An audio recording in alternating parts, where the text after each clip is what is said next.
ሚስጥር እንድታወራት ትፈልጋለች ማለት ነው። በተለይ ደግሞ ለቶሚ ምን ነግራው ይሆን ለሱ ምን ብላው ይሆን የሚለው ነገር ሄለንን አሁን ላይ በጣም እያሳሰባት ስለሆነ ያንን ነገር ማወቅ ትፈልጋለችና ለመሲ ደግሞ መድኃኒት አዘጋጅታለች። አሁን ላይ ወደሽ ሳይሆን በግድሽ ምን እንዳልሽው ትነግሪኛለሽ ብላ ስታወራ ነበርና አሁን ደግሞ ታዲን አስተባብላት ታዲ ምግቡ ላይ መድኃኒቱን አድርጋ ወስዳላታለች ማለት ነው። ዛሬ ደግሞ ሄለን መሲና ናሆምን አንድ ላይ ስታያቸው ምናልባት ከሱ ጋርም ሌላ ነገር ልታወራ ትችላለች የሚለው ነገር ከምንም ነገር በላይ በጣም አሳስቧታል ማለት ነው። ታዲን አሁን እያታለለቻት ያለችው ታዲ የገንዘብ ችግር ስላለባት እኔ ገንዘብ እሰጥሻለሁ፣ ትምህርትሽንም ትማሪያለሽ፣ እኔ ደግፍሻለሁ በሚለው ነው እዛ ቤት እሷን እየጠራቻት። መሲና ታዲ ደግሞ በጣም ስለሚቀራረቡና ጥሩ ጓደኛሞች ስለሆኑ በታዲ በኩል መሲን አገኛለሁ የሷን ሚስጥር እደርስበታለሁ የሚለውን ነገር አስባ ነው አሁን ላይ ታዲም በገንዘብ እየደለለቻት እሷን መድኃኒት እንድትሰጣት እያደረገች ያለችው ማለት ነው። ታዲና መሲ ደግሞ ከዚህ በፊትም አውርቶ ነበር ሄለንን አንድ ላይ ሆነን አብረን እንጫወትባታለን፣ እኔ ለሷ የምሰራ መስዬ የምናደርገውን ነገር አንድ ላይ እናደርጋለን ሲሉ ነበርና ታዲ አሁን እዚህ ጋር ሄለን የነገረቻትን ነገርና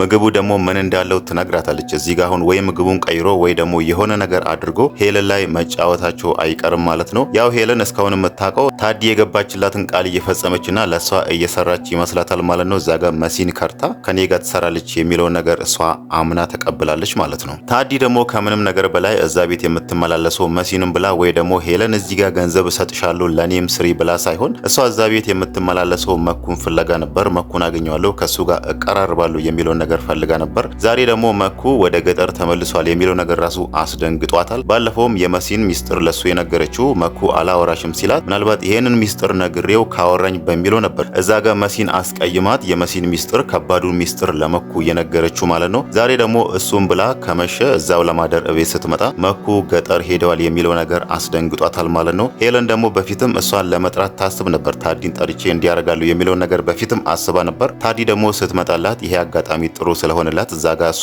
ለመሲ መድኃኒቱን አዘጋጅታለች። ይሄንን መድኃኒት ወስደሽ ስጪ ብላታለች ማለት ነው። ሌላው ደግሞ የናሆም ጉዳይ ሄለንን በጣም አሳስቧታል። ባለፈው ናሆም እቤት መጥቶ ስለ ሄለን አንዳንድ ተንኮሎችን ስለ እሷ ክፋት እንደሚያቅና እንደደረሰበት ከነገራት በኋላ ራሱ ሄለን እዛ ቤት እንዳይመጣ ትፈልግ ነበርና ዛሬ ደግሞ እሱ እዛ ቤት ሲመጣ ለምን መጣ የሚለው ነገር ራሱ ትንሽ አበሳጭቷት ነበር። ናሆም ደግሞ ይሄ ቤት እኮ የቤተሰቦቼ ቤት ነው እኔም ከዚህ ቤት ድርሻ አለኝ ብሎ ያንን ነገር ነግሯታል። ሄለን እስከዛ ድረስ ምንም የምታውቀው ነገር የለም። ናሆም ከዚህ ቤት ምንም የሚያገኘው ነገር የለም። ስለዚህ ቤቱ የሚመለከተው እኔንና የቶሚ ልጆች ነው የሚለውን ነገር ነበር እሷ ስታስብ የነበረው። ናሆም ደግሞ ከቤቱም ድርሻ እንዳለው ራሱ ማስረጃ በወረቀት ይዞ መጥቶ አሳይቷታል ማለት ነው። ሄለን ያኔ ነበር ደንግጣ እሺ አሁን ምንድነው የምትፈልገው ብላ የናሆምን ፍላጎት እዛ ጋር የጠየቀችውና ናሆም ደግሞ ከድርጅቱ የሆነ ድርሻ እፈልጋለሁ እኔ አሁን ላይ ቤቱን አልፈልግም ሲላት ሄለን ደግሞ ይሄ ነገር አስቋት ነበርና እሷ አሁን ላይ እያለች ያለችው ይሄን ነገር ቤሉል እንዳይሰማ ቤሉል ይሄን ነገር ቢሰማ ምን ሊልህ እንደሚችል አስበዋል ብላ ከቤሉል ጋር በዚህ ጉዳይ የሚጣሉና የሚቃረኑ መስሏት ነበር።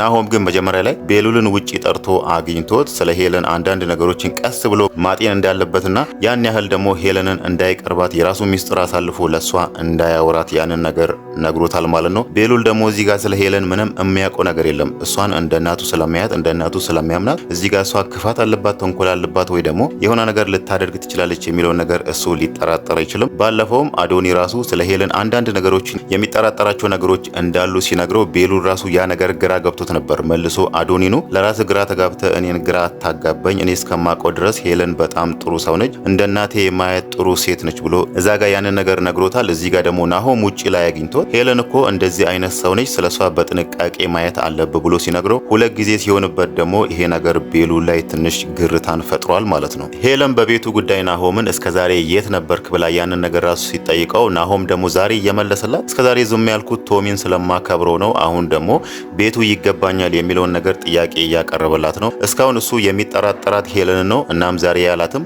ቶሚ በመሞቱ በጣም ደስ ብሎሻል አይደል? ንብረቶችን እንዳለ እንደምትቆጣጠሪ ነው የምታስቢው፣ ሁሉ ነገር በእጅሽ ያለ ይመስልሻል ብሎ ሄለንን ዛጋ ደስተኛ እንደሆነች እየነገራት ነው። ያው ሄለን እንደሚታወቀው እሷ አሁን ላይ እያደረገችው ባለው አይነት አይደለም ለቶሚ ያዘነችው። ከዚህ በፊትም እሷም እሱን ለመግደል ስትፈልግ ነበር ያለውን ነገር እንዳለ በእጇ ለማስገባት። እናም ደግሞ ቶሚ ከሞተ በሁለተኛው በሶስተኛው ቀን ነበር ሄለን አሁን ጠንከር ማለት አለብሽ፣ ሁሉም ነገር ላንቺ ነው የሚገባሽ እያለች የድርጅቱን ካርታና የቤቱን ካርታ ራሱ የት አድርጎት ይሁን ብላ ንብረቶቹን መፈለግ የጀመረችው ማለት ነው። ናሆምም ይሄንን ጸባያን ስለሚያውቅ ነውና ዛሬ ሄለንን ቶሚ በመሞቱ በጣም ደስ ብሎሻል አይደል ብሎ እዛ ጋር የነገራት ማለት ነው። እሷ ደግሞ እሱ ጋም ልታስመስል ሞክራ ነበር። እንዴ ነው ደስ የሚለኝ ባለቤቴ ሞቶ እንዴት ደስ ይላታል ብለ ልታስብ ቻልክ ብላ ልትሸውደው ሞክራ ነበር። ግን ደግሞ ናሆም ጸባያን አሳምሮ ስለሚያውቅ በቀላሉ ሊሸወድላት አልቻለም ማለት ነው። እናም ደግሞ አሁን እሱ ለማድረግ ያሰበው መሲ ለቶም የላከችውን ቴክስት አይቷል። የወደቀውን ስልክ እሱ ስላገኘ እዛ ላይ እሷ የላከችውን ቴክስት አይቷል። ለቶሚ ምን እንዳወራች አይቷልና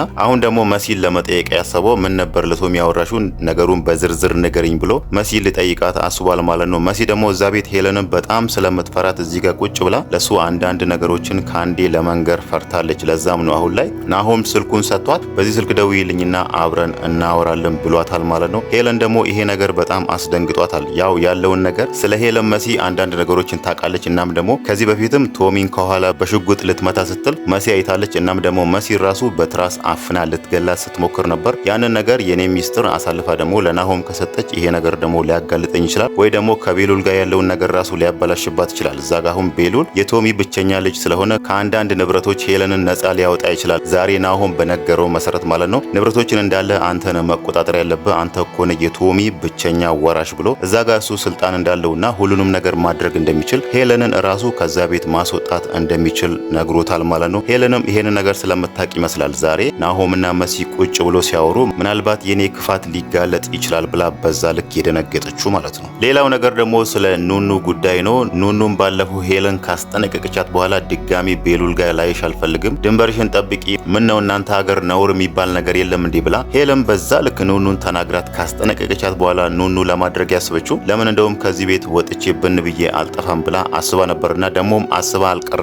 ከዛ ቤት ወጥታ ጠፍታ ነበር። እሷ ዝም ብላ ያገኘችው ቦታ ለመሄድ ነበር ያሰበችው።